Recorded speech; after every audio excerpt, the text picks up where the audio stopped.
Nagsisimula ang pelikula sa New York City noong taong 1903 na may kausap na lalaki na nagngangalang Ben. Anak, si Ben ay nagtatrabaho bilang isang cobbler at mayroong isang manual sewing machine para sa mga sapatos at ito ay tumingin. Kakaiba at luma. Isang araw, pumasok ang kanyang anak sa tindahan at nakita ang makinang panahi at tinanong siya tungkol dito. Sinabi sa kanya ng kanyang ama na kinuha niya ito sa kanyang lolo at ito ay napaka-espesyal sa kanya dahil hindi lang ito isang makinang panahi.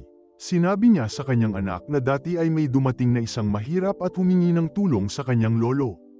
Talagang tinulungan siya ng kanyang lolo, binigyan siya ng pagkain at inumin at pinayagan siya matulog sa kanyang pwesto. Kinabukasan, nang umalis ang lalaki, nakita ng kanyang lolo ang makinang panahi na ginawa ng kawawang lalaki, ay umalis para sa kanya.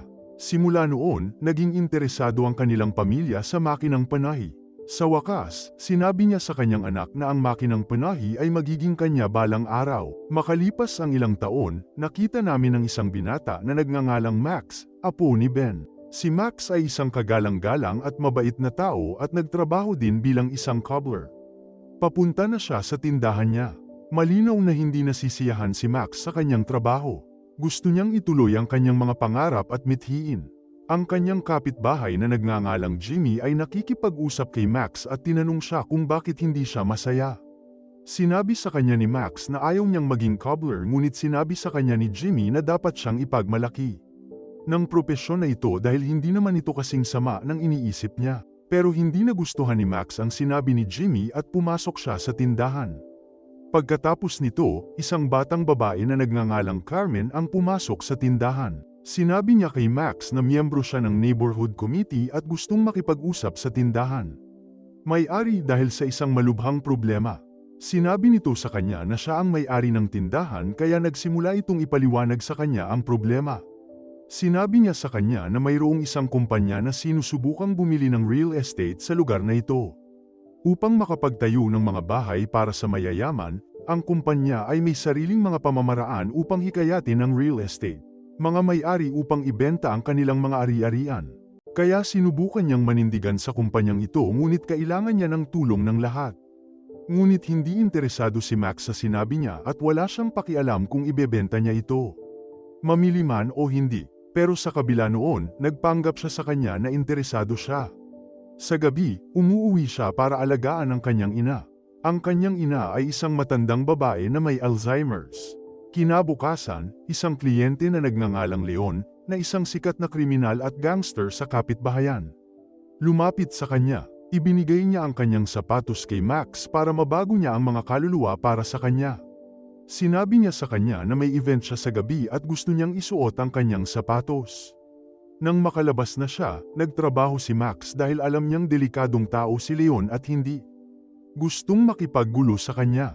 Pero biglang nasira ang shoe sewing machine na ginagawa niya kaya tumawag siya ng maintenance direkta, ngunit sinabi nila sa kanya na pupunta sila sa kanya bukas.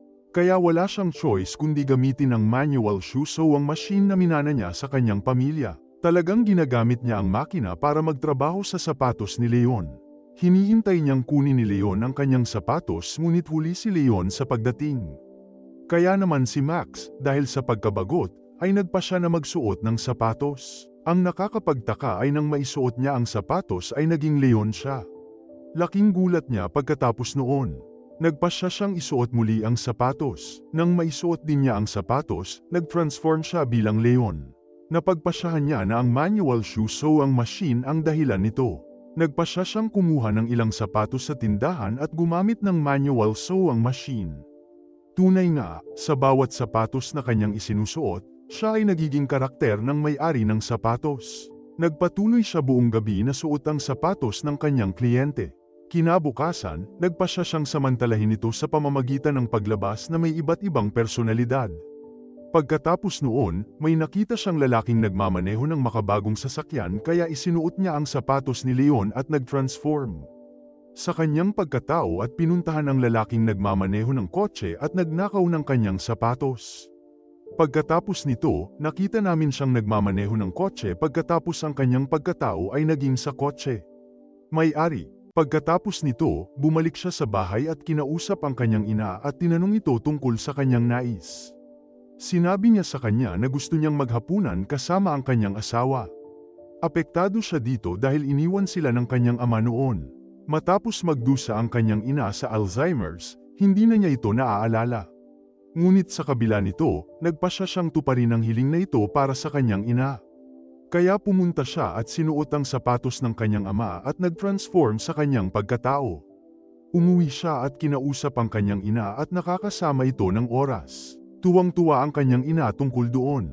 Kinabukasan, pinuntahan ni Max para gisingin ang kanyang ina, ngunit ang nakakagulat, namatay ang kanyang ina. Lumipas ang ilang araw, lumapit si Leon sa kanya at nagalit siya dahil naging siya. Lumapit sa kanya sa lahat ng mga nakaraang araw para kunin ang kanyang sapatos. Ngunit nakita niyang sarado ang tindahan. Humingi ng tawad si Max sa kanya at sinabi sa kanya na namatay na ang kanyang ina.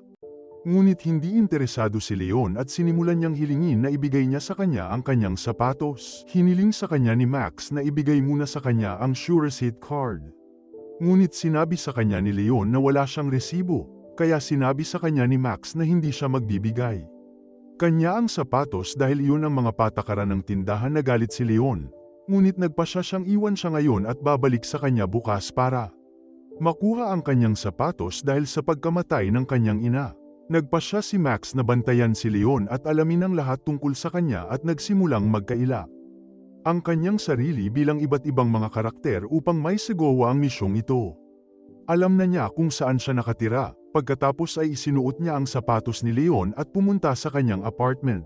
Nagsimula siyang maghanap sa loob ng apartment at nakita niya ang isang kahon na puno ng mga armas. Nagpasya siyang umalis sa apartment, ngunit laking gulat niya nang makita niya si Leon sa kanyang harapan. Sinimulan siyang salakayin ni Leon, ngunit naglabas si Max ng isang taser at nakuryente si Leon, na kumatok. Wala siyang malay. Nang magkamalay si Leon, natagpuan niya ang kanyang sarili na nakaposas at isang batang lalaki sa kanyang harapan. Sa katunayan, siya ay Max. Ngunit siya ay nakabalat kayo bilang ang karakter na ito. Hindi alam ni Max kung ano ang gagawin kay Leon. Pagkatapos noon, dumating sa apartment ang dalawang tauhan ni Leon. Nalaman ni Max na si Leon ay dapat na sumama sa kanila upang makatanggap ng $50,000. Nagpasya si Max na kunin ang papel ni Leon at sumama sa kanila upang mangolekta ng pera. Talagang sinuot niya ang sapatos ni Leon at itinago ang kanyang sarili bilang kanyang sarili. Sumama siya sa kanila sa lugar upang tanggapin ang pera. Ngunit sinabi nila sa kanya na naghanda na sila. Isang sorpresa para sa kanya. Dinala nila siya sa isang lugar kung saan nakagapos ang isang lalaki at binugbog habang gusto nilang pumatay sa kanya, ngunit walang alam si Max tungkol sa nangyayari at tumanggi siyang patayin siya. Hiniling niya sa kanila na pabayaan ang lalaking ito. Nagulat dito ang mga tauhan ni Leon, ngunit tinupad nila ang kanyang utos. Pagkatapos noon, pumunta siya para tanggapin ang pera. Kinuha niya ang pera sa isang mayamang babae, si Elaine. Sinabi niya sa kanya na gusto niyang matapos niya ang trabaho sa pagtatapos ng linggo. Pumayag siya nang hindi alam kung ano ang kanyang misyon. Bumalik siya sa apartment ni Leon dala ang pera, ngunit nagulat siya na kinaligan siya ni Leon, at tinutukan siya ng baril. Nag-aaway ang dalawa. Si Max ay nakasuot ng mataas na takong na sapatos at hinampas nito si Leon, na ikinamatay nito. Nakaramdam ng takot si Max at umalis sa lugar. Kinabukasan ay nagpasya siyang pumunta sa istasyon ng pulisya upang isuko ang kanyang sarili. Ngunit nang sabihin niya, pulis ang kanyang kwento, hindi sila kumbinsido at hindi naniwala sa kanya. Upang kumpirmahin ang kanyang mga sinabi, nagpasya silang sumama sa kanya sa apartment ni Leon upang kumpirmahin ang presensya ng katawan. Ngunit ang nakakagulat ay wala silang nakitang bangkay sa apartment. Hindi rin nila nakita ang bag na naglalaman ng pera. Nababaliw na si Max. Hindi niya alam kung paano malinis ang apartment at walang bakas ng pagpatay. Ang mga opisyal ay umalis sa apartment. Pagbalik ni Max, nagulat siya nang makita ang mga high heels na ginamit niya sa pagpatay kay Leon. Sa tindahan, nakita rin niya ang bag na naglalaman ng pera. Hindi niya alam kung sino ang taong gumagawa ng lahat ng ito at hindi niya ito ginawa. Nagpasya siyang itigil ang lahat ng ito at ibalik ang pera kay Elaine. Kinausap siya ni Jimmy at sinabi sa kanya na kakaiba ang ugali niya simula nang mamatay ang kanyang ina. At hindi siya interesado sa kanyang propesyon. Gusto siyang payuhan ni Jimmy dahil alam niya kung ano ang haantong dito. At ito ay dahil ganoon din ang ugali ng ama ni Max bago ito mawala. Sinabi niya sa kanya na hindi siya pinabayaan ng kanyang ama at ang kanyang ina, gaya ng iniisip niya. Ngunit sa halip, ang kanyang ama ay sangkot sa malalaking problema sa mga mapanganib na kriminal, kaya napilitan siyang magtago sa mundo para maniwala sila na namatay siya ng ganoon. Hindi sasaktan ng mga kriminal si Max at ang kanyang ina. Nagalit si Max kay Jimmy at sinaktan siya dahil alam niya ang katotohanan ito at hindi niya sinabi sa kanya. Ito, ang kanyang ama ang humiling kay Jimmy na huwag sabihin ito sa kanila. Nag-disguise si Max bilang isang babae at nakilala si Eileen at sinabi sa kanya na pinapante siya ni Leon para bumalik ang pera sa kanya dahil hindi na niya kayang tuparin ang misyon. Sinabi sa kanya ni Eileen na ang bawat pag-alis ay may kahihinatnan. Hiniling niya sa kanyang mga tauhan na bugbugin si Max. Nagising si Max sa isang sasakyan kasama ang mga tauhan ni Eileen. Narinig niya ang kanilang pag-uusap at natuklasan niyang si Eileen pala ang direktor ng kumpanyang yun. Si Max ay nagsusuot ng sapatos ng ibang tao, nagkukunwaring patay na tao, at tinatakot ang mga lalaki na naaksidente sa sasakyan. Pagkatapos ay iniwan niya ang sasakyan at tumakas sa eksena. Kinabukasan, pumunta siya at humingi ng tawad kay Jimmy sa ginawa niya kanina. Humingi rin ng paumanhin si Jimmy sa kanya dahil ilang taon itong hindi sinasabi sa kanya. Pagkatapos noon ay nakita ni Max ang papel na binigay sa kanya ni Carmen kanina.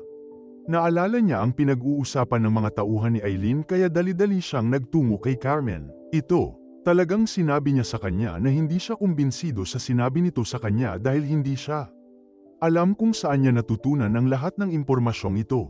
Ngunit nagpasya siyang maniwala sa kanya at sumama sa matanda upang balaan ito.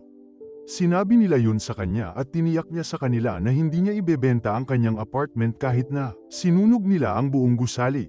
Kaya nagpasya si Max na kumilos para iligtas ang lalaki. Napagpasyahan niyang itago ang sarili bilang ang matanda at puntahan si Eileen. Sinabi niya sa kanya na ibebenta niya ang kanyang apartment sa halagang $100,000 at isang tiket papuntang Chicago. Sa katunayan, kinabukasan, dalawa sa mga tauhan ni Eileen ang sumalubong kay Max na nagkukunwaring matanda, lalaki. Binigyan siya ng pera at tiket. Sinabi niya talaga sa kanila na aalis siya bukas at sa kanila na ang apartment. Ngunit makalipas ang ilang araw, natuklasan ni Eileen na nakatira pa rin ang matanda sa apartment kahit na pumunta siya at sinabi sa kanya na mayroon silang kasunduan. Ngunit sinabi niya sa kanya na gagawin niya. Hindi umalis ng apartment. Nagbanta siya na papatayin siya at sinabi sa kanya na susunugin niya ang apartment. Ngunit si Max, na nakabalat kayo bilang ang matanda, ay nagsasabi sa kanya na lahat ng sinabi niya ay pagiging ipinakita sa live broadcast dahil may mga reporter para sa mga pangunahing channel na nagtatago sa loob. Ang apartment. Sinabi ng reporter kay Eileen na aarestuhin siya dahil sa tahasang pagbabanta. Ginawa niya, kanyang mapanganib na mga intensyon. Kinabukasan, pumunta si Carmen sa kanya at nagpasalamat sa tulong niya dahil nailigtas niya ang kabuuan. Kapitbahayan, ibinigay niya sa kanya ang kanyang numero ng telepono at inimbitahan siyang makipag-date ngayong weekend. Pumayag naman siya at natuwa siya dahil gusto niya ito at gusto rin siya nito. Sa gabi, si Max ay nagbabalat kayo bilang Leon upang maibalik ang lahat ng mga bagay na ninakaw ni Leon mula sa mga tao. Ngunit sa kanyang pag-alis, siya ay kinidnap ng taong papatayin ng mga tauhan ni Leon. Gustong patayin ng lalaking ito si Leon, ngunit sa huling sandali ay dumating ang isang humaharurot na sasakyan at nabangga. Kasama nila, nagising si Max na nasa harap ni Jimmy sa tindahan. Nagulat siya at hindi alam kung ano ang nangyayari at hiniling kay Jimmy na ipaliwanag ito sa kanya. Hinubad ni Jimmy ang kanyang sapatos at natuklasan namin na siya pala ang ama ni Max at nag-disguised siya bilang isang taong nagngangalang Jimmy. Sinabi niya sa kanya na napilitan siyang magtago at ito ang pinakamahusay na paraan upang magtago mula sa gang at para protektahan at tulungan din ang kanyang anak. Niyakap ni Max ang kanyang ama at masaya. Kinuha siya ng kanyang ama pagkatapos nito at ipinakita sa kanya ang lahat ng sapatos na pag-aari niya mula sa iba't ibang bansa ng mundo. Sinabi niya sa kanya na ang lahat ng kayamanan na ito ay kanya at dapat niyang gamitin ang kakayahang ito para sa kabutihan.